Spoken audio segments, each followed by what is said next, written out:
अर्जुन की एक आंख फोड़ देने के बाद अभिनव ये कामना कर रहा था कि अनन्या की आंखें फिर से ठीक हो जाए।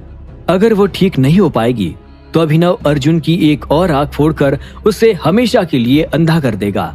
अभिनव अपने रूम की तरफ चलता जा ही रहा था, इतने में उसे सामने से वो ताई आती दिखाई दी जिसने अभिनव के लिए खाना बनाया था। Hello boss. इससे पहले कि वो ताई आगे कुछ बोल पाती, उसकी नजर अभिनव के हाथ में पकड़ी बंदूक और खून के दाग से भरी उसकी शर्ट पर गई। ऐसे में वो ताई घबरा गई और चीख कर अभिनव के सामने से भाग गई।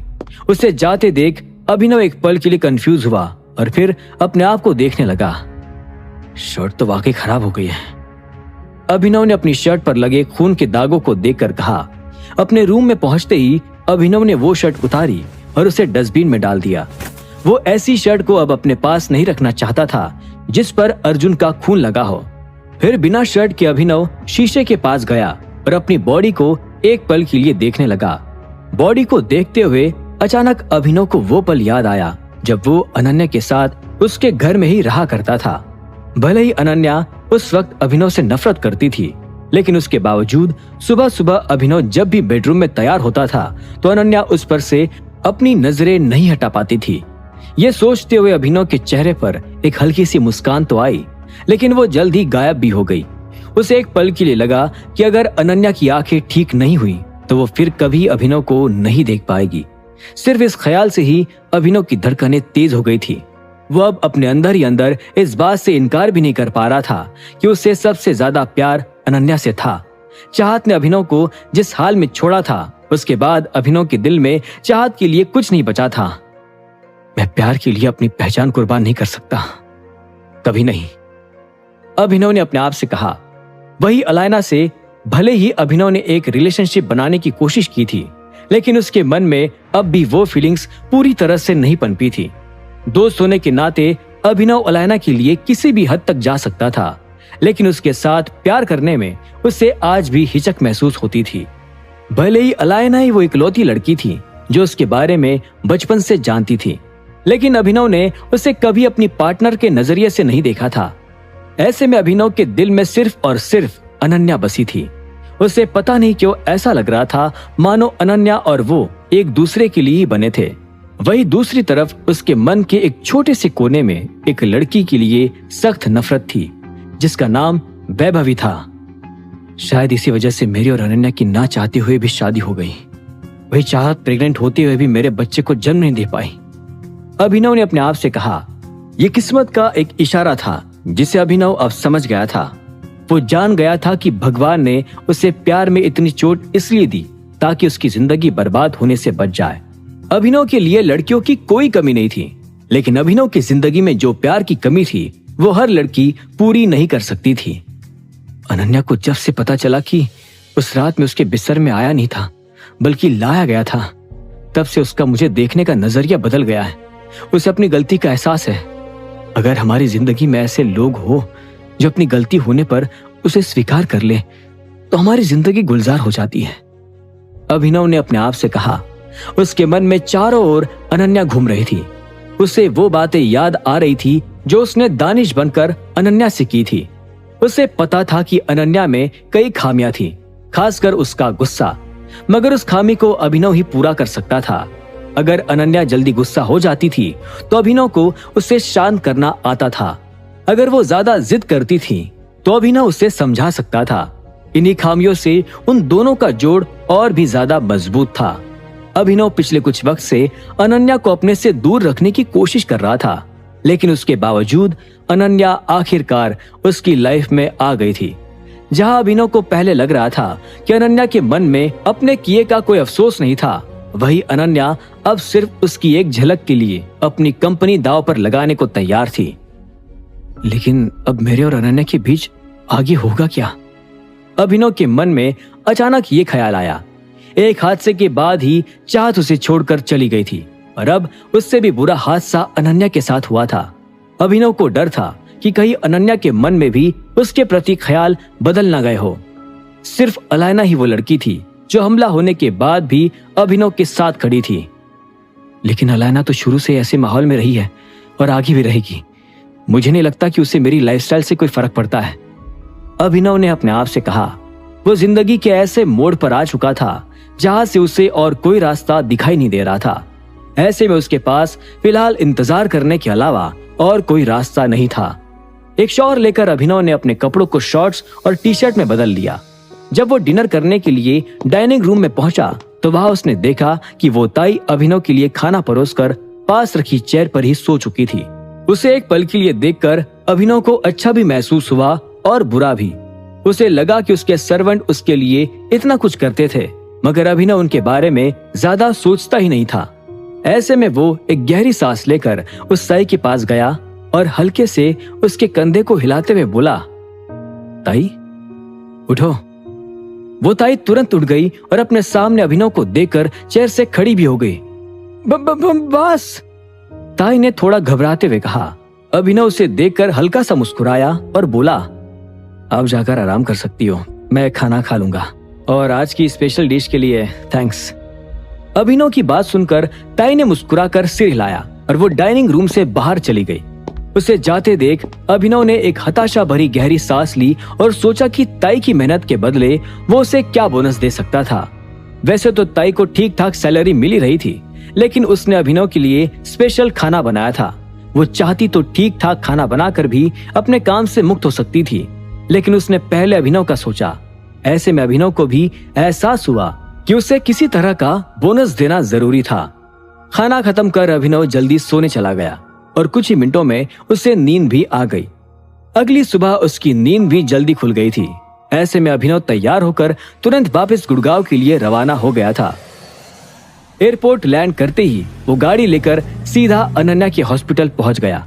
अनन्या की सर्जरी का क्या नतीजा आने वाला था, ये जानने के लिए अभिनव बहुत बेचैन हुआ जा रहा था। जब वो अनन्या की रूम में पहुंचा तो उसने देखा कि वहां राजीव और शर्मिला नहीं थे। अभी अंदर चला जाता हूँ और अनन्या से अकेले में बात कर लेता हूँ, अभिनव ने अपने आप से कहा, लेकिन फिर तुरंत इस ख्याल को खारिज भी कर दिया। वो फिलहाल ऐसा कुछ नहीं करना चाहता था जिसे देखकर राजीव और शर्मिला कुछ गलत समझ बैठे। भले ही वो फिलहाल रूम में नहीं थे, लेकिन तब भी रूम के आसपास ही हो सकते थे। ऐसे में अभिनव अनन्या की रूम से बाहर कॉरिडोर में आया ही था कि इतने में उसे एक गहरी आवाज सुनाई दी, अभिनव।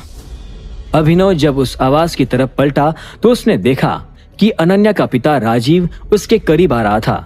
राजीव के साथ शर्मिला भी अभिनव को देख रही थी।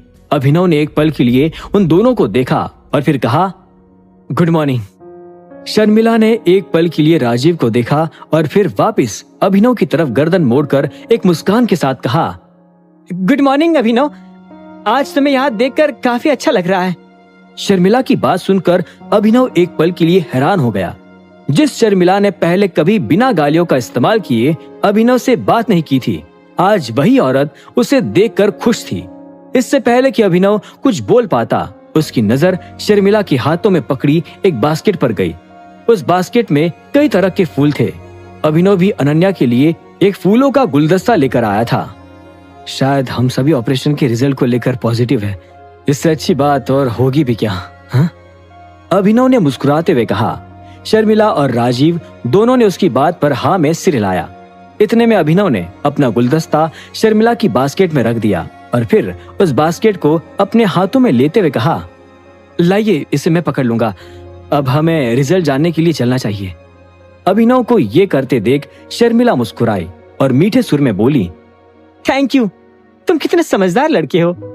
शर्मिला की मुंह से तारीफ सुनकर अभिनव मन ही मन हंसने लगा। उसे महसूस हुआ कि अनन्या के इस पूरे हादसे से शर्मिला जरूर अपना सबक सीख चुकी थी।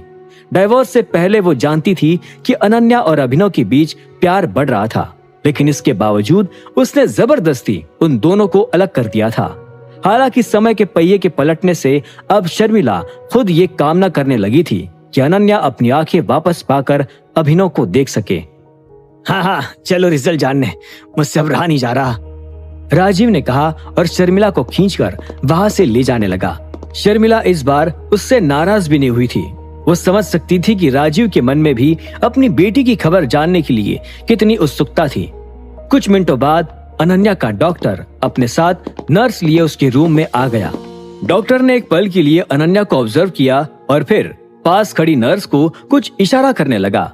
नर्स ने तुरंत उसका इशारा समझते हुए अपना सिर हिलाया और वो अनन्या के करीब आकर उसका बैंडेज खोलने लगी। फिलहाल अनन्या का हाल भी बहुत पेचीदा था। एक तरफ वो एक्साइटेड भी थी और दूसरी तरफ उसे बहुत ज्यादा डर भी लग रहा था। ऐसे में उसके मुंह से एक शब्द भी नहीं निकल पा रहा था।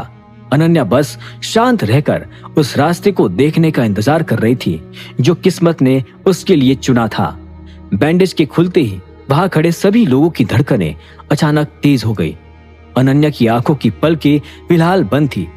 नर्स ने बैंडेज अपने हाथों में लिया और एक कदम पीछे आते हुए कहा, अब धीरे से अपनी आंखें खोलो। नर्स का कहना मानकर अनन्या धीरे धीरे अपनी पलकें उठाने लगी। नजर धुंधली होने की वजह से अनन्या ने एक पल के लिए कंसंट्रेट किया और अपने सामने नर्स को देखकर कहा, क्या तुमने मेरी पट्टी खोली? अनन्या की आवाज सुनते ही पीछे खड़ी शर्मिला खुशी के मारे चिल्ला पड़ी, राजीव, उसे दिख रहा है, वो देख पा रही है, मेरी बच्ची ठीक हो गई। राजीव ने भी ये खबर सुनकर एक गहरी सांस ली और तुरंत शर्मिला को गले लगा लिया। उसका रोने का मन कर रहा था, लेकिन वो अपने परिवार के सामने अपने आंसू नहीं निकालना चाहता था। अनन्या को ठीक होते देख दोनों पति पत्नी की खुशी का कोई ठिकाना नहीं रहा। वही पास खड़ा अभिनव अनन्या को हैरानी से देखता रह गया था। उसे अब भी यकीन नहीं हो रहा था कि अनन्या वाकई में ठीक हो गई थी। ऐसे में एक राहत भरी गहरी सांस लेकर वो मुस्कुराने लगा। खुशी उसे भी बहुत ज्यादा थी, लेकिन अभिनव समझ नहीं पा रहा था कि उसे जताए कैसे। मुझे दिख रहा है। अचानक अनन्या भी अपनी आंखों को महसूस करते हुए चिल्ला पड़ी, मुझे सच में दिख रहा है मम्मी, मुझे सब दिख रहा है। अनन्या शर्मिला की तरफ नजर घुमाकर आगे बोल पड़ी। शर्मिला तुरंत राजीव से हटकर अनन्या के पास आई और उसने उसे गले लगा लिया। वो धीमी सिसकियां लेते हुए अनन्या से बोली, तुम्हें वापस से दिखने लगा है बेटा, मैं बता नहीं सकती कि मैं कितनी खुश हूँ। अनन्या शर्मिला की बात सुनकर मुस्कुराने लगी और उसकी आंखें भर आई। उसे ऐसा महसूस हो रहा था मानो उसे एक नया जीवन मिल गया हो।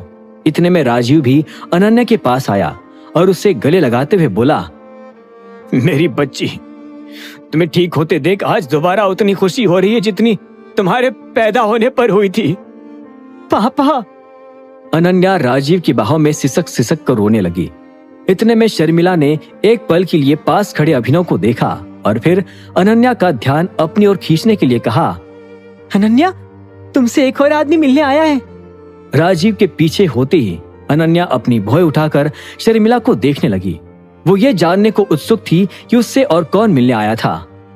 कौन है मम्मी, सनी भी यहाँ आया है क्या? अनन्या ने पूछा। सनी का नाम सुनते ही राजीव तपाक से बोला, नहीं, उसका नाम मतलब ही, वहां देखो। राजीव ने अभिनव की तरफ इशारा किया। अभिनव ने तुरंत एक गहरी सांस ली और वो अनन्या के सामने आकर खड़ा हो गया। अनन्या मुझे देखकर खुश हो गया, नाराज?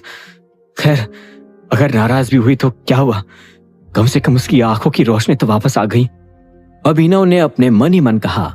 वो बेताबी से देखना चाहता था कि अनन्या उसे देखकर कैसे रिएक्ट करती है। अब आगे क्या होगा?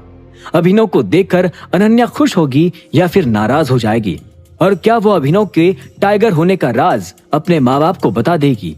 और उसकी आंखों की रोशनी वापस आ जाने पर अब अभिनव अर्जुन के साथ क्या करेगा? क्या होंगे इन सभी सवालों के जवाब?